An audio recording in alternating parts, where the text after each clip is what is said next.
name is Josefin Baird. My name is Kjell Hedgard Hugaas.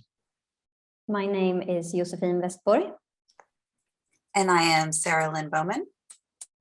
And we're from the Transformative Play Initiative, and we're going to be talking about Agents of Empowerment, a role-playing game in service to cultivate a soulful and sustainable academia. We're going to go through a lot of information, so strap in. Academics face challenges with regard to sustainability due to the constraints of knowledge-producing institutions, as even highly lauded and prolific academics face competitive institutional pressures.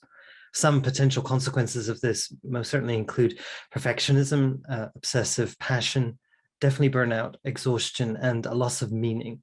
And this is most certainly not an individual problem, but rather a structural one. Monica Sharma says, a system delivers what it is designed to deliver. The rules of the game, the formal rules that determine who gets to play, where and how, and informal cultural norms determines what happens to people and the planet. And this is most certainly the case in academia as well. As learning tools, we find that analog role-playing games can be particularly good at exploring personal development, interpersonal conflicts, and systemic issues. The Soulful and Sustainable Academic Project, aka Operation SASSY, explores role-playing games as vehicles for academics to recover their sense of purpose, empowerment, and interconnectivity. The project attempts to address the following overall question. If burning out is a common experience, can games help academics keep our lamps lit in terms of illuminating our curiosity, creativity, harmonious passion, and a sense of meaning?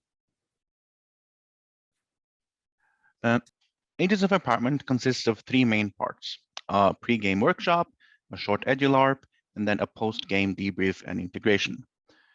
Based upon research on the Batman effect, sustainable transformational leadership, and role-playing communities as transformational containers, Agents of Empowerment guides participants to develop a superhero alter ego that can help them feel more empowered in common stressful academic situations.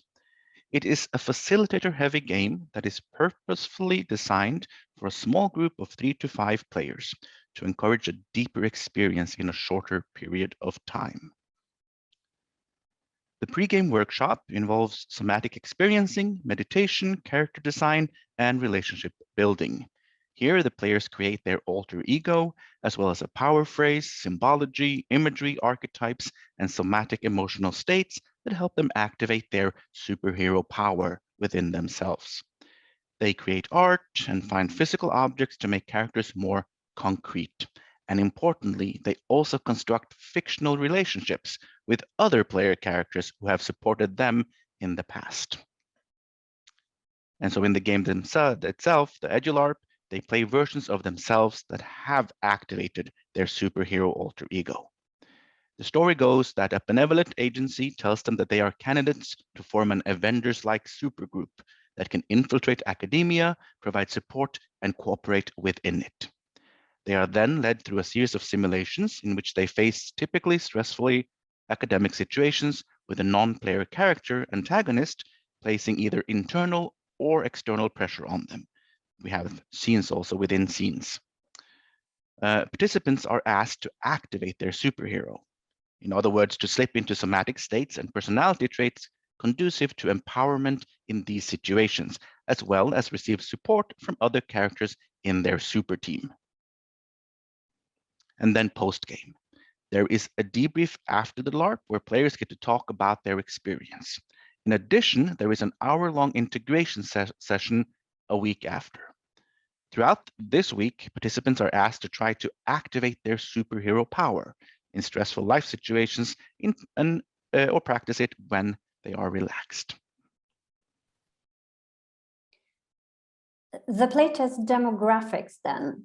We did 2 4 to 5 hour play sessions with a 1 to 2 hour integration session a week after for each test. We had 7 total participants in master's and PhD programs related to game design or other creative arts. The participants came from various countries in Europe and Asia.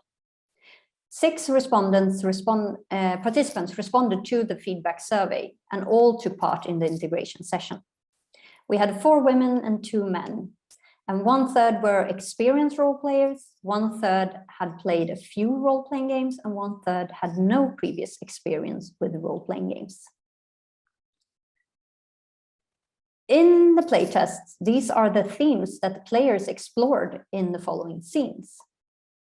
In the looming deadline, procrastination, distractions, perfectionisms, inner critic, fear of failure, and feeling lost. The presentation, anxiety, imposter syndrome, low self-confidence, difficult or mean people in the audience. In the networking mixer, social anxiety, wanting to be alone, and introversion. And in other scenes that the participants chose and came up with themselves, they explored trying to connect with other students, difficulties initiating contact, assuming other person is not interested, and procrastinating in communication. So in terms of the player feedback, for our method, we did research through design and took observational notes from the playtests. We also delivered an anonymous survey and we got consent to use this data from the participants. I employed a thematic analysis, and these are some of the themes that came out of that. So in the survey, participants mentioned that the LARP was useful in developing their confidence in their own work and in their voice, bravery in standing up to difficult people, calmness in otherwise anxiety-producing situations, empathy for others, the ability to understand their own emotions better, exploring new aspects of self, developing existing aspects of self more consciously, valuing themselves, feeling empowerment in daily life, getting out of their comfort zone, practicing helping others, and also practicing asking for and receiving help from others, communicating feelings and needs, self-advocating, and developing more sustainable practices for well-being in their academic and personal lives. Some of the difficulties mentioned by the participants were concretely integrating these archetypes, characters, powers, and/or objects into these specific situations. Language barriers that sometimes made it difficult for certain participants to follow the meditation or the instructions. And some would prefer an unguided meditation or a facilitator run meditation versus the recording that we played for them. But overall, our takeaways are that it is remarkable that all participants not only would like to LARP again, but would like to use this LARP in specific and would find it useful. Many discuss the ways in which they could use these characters or this experience as a whole in their daily life. And even with this very thin alibi of fiction and character, where they're pretty much playing themselves, players felt they had permission to share vulnerably with one another and to explore aspects of their own lives. So here is our bibliography. And as we mentioned before, we are from the Transformative Play Initiative at Uppsala University's Department of Game Design, and feel free to contact us. Thank you.